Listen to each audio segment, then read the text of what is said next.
Bismillahirrahmanirrahim. Assalamualaikum warahmatullahi wabarakatuh. Alhamdulillah. Wassalatu wassalamu ala rasulillah wa ala alihi wa sahbihi wa mawalah. Wa la hawla wa la quwata illa billahi wa ba'du. Alhamdulillah, di pagi hari ini Allah subhanahu wa ta'ala masih memberikan kesehatan kepada kita. Salawat dan salam kita hadiahkan kepada Rasul kita Nabi besar Muhammad sallallahu alaihi wa ala alihi wasallam.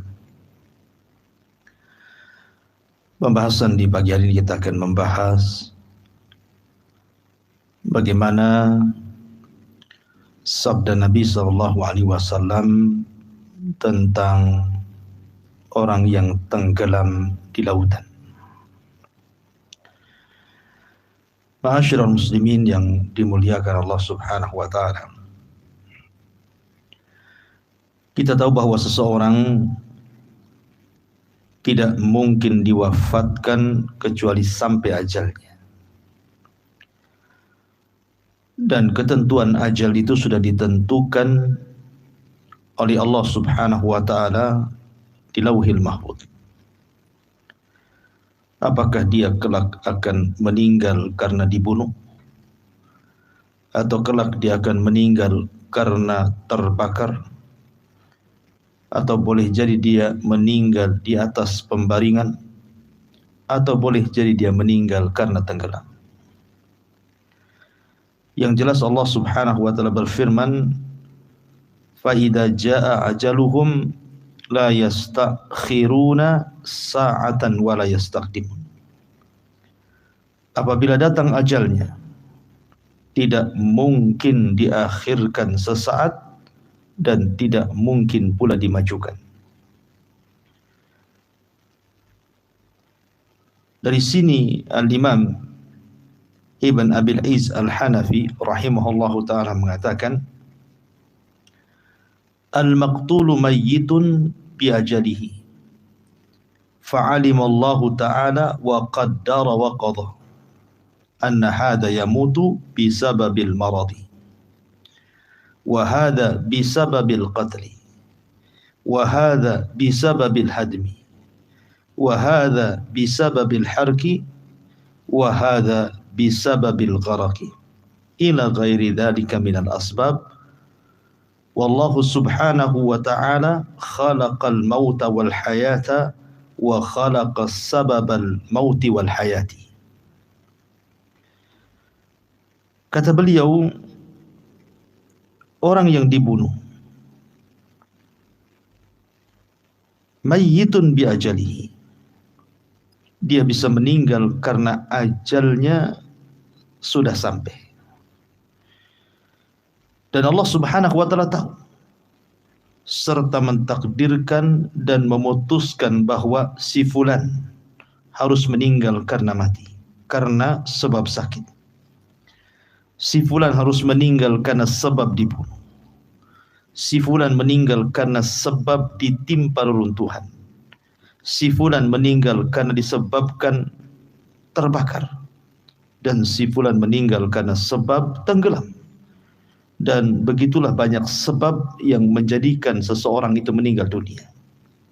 Dan Allah subhanahu wa ta'ala yang menciptakan kematian dan kehidupan, dan Allah pula yang menciptakan sebab adanya kematian dan sebab adanya kehidupan. Dari sini menunjukkan bahwa kematian itu hak mutlak milik Allah subhanahu wa ta'ala. Manusia tidak bisa menentukannya. Lalu pembahasan yang kita akan bahas, bagaimana orang yang meninggal dan dia tenggelam di lautan. Ada sebuah hadis dari Abi Musa Al-Asy'ari radhiyallahu anhu. Seorang laki-laki datang kepada Nabi sallallahu alaihi wasallam. Kemudian bertanya tentang orang-orang yang meninggal dalam peperangan disebabkan mencari ghanimah, disebabkan karena ingin terkenal sebagai pendekar dan juga pahlawan, atau seseorang karena ingin mendapatkan tempat di sisi manusia. Apakah semua itu di jalan Allah Subhanahu wa taala? Maka Nabi sallallahu alaihi wasallam mengatakan, "Man qatala litakuna kalimatallahi hiyal ulya fahuwa fi sabilillah." Barang siapa yang berjihad dalam rangka meninggikan kalimat Allah yang tinggi, maka itulah yang di jalan Allah Subhanahu wa taala. Kemudian dalam hadis yang lain, Nabi sallallahu alaihi wasallam ketika bersabda, "Ma ta'udduna syuhada fikum?" Qalu ya Rasulullah, "Man qutila fi sabilillah fahuwa syahid." Kata Nabi sallallahu alaihi wasallam, "Bagaimana pendapat kalian tentang jumlah orang yang mati syahid?" Maka para sahabat mengatakan, "Ya Rasulullah, orang yang mati syahid itu adalah orang yang berperang di jalan Allah Subhanahu wa taala." Itu saja. Maka Nabi sallallahu alaihi wasallam mengatakan, "Inna syuhada'a min ummati laqalil. Inna syuhada'a min ummati idzan laqalil." Kalau itu yang kalian pahami, maka orang-orang yang mati syahid di dunia ini sedikit sekali. Kemudian sahabat bertanya, "Apakah ada orang yang mati syahid selain daripada itu, wahai Rasul?"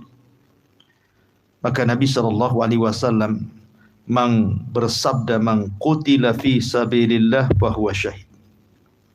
Wa man mata fi sabilillah fahuwa syahid. Wa man mata fi ta'un fahuwa syahid. Wa man mata fil batni fahuwa syahid. Wal ghariqu syahidun." Rawahu Muslim. Kata Nabi sallallahu alaihi wasallam, orang yang berperang di jalan Allah, maka dia syahid. Orang yang meninggal dan dia sedang di jalan Allah, itu pun mati syahid. Orang yang terkena wabah taun kemudian meninggal, maka dia dikategorikan syahid. Dan orang yang meninggal dikarenakan sakit perut seperti diare dan yang lainnya, maka dia pun syahid. Dan termasuk orang tenggelam, maka dia pun syahid.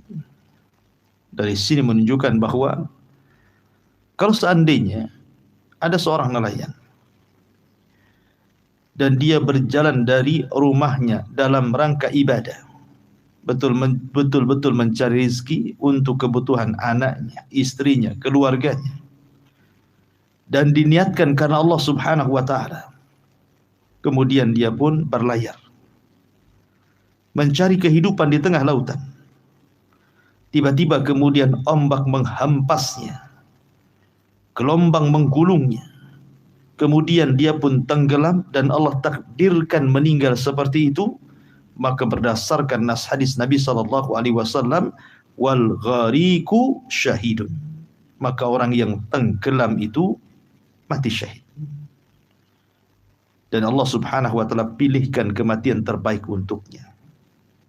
Tapi tentu orang yang meninggal tenggelam ini adalah orang saleh. Betul-betul dia keluar di jalan Allah Subhanahu wa taala untuk mencari rezeki untuk keluarganya. Dan dia seorang yang ahli taat, yang mendekatkan diri kepada Allah Subhanahu wa taala, tidak meninggalkan kewajiban-kewajibannya. Ketika kemudian Allah Subhanahu wa taala pilihkan kematiannya seperti itu, maka Allah Subhanahu wa taala menyatakan dia syahid.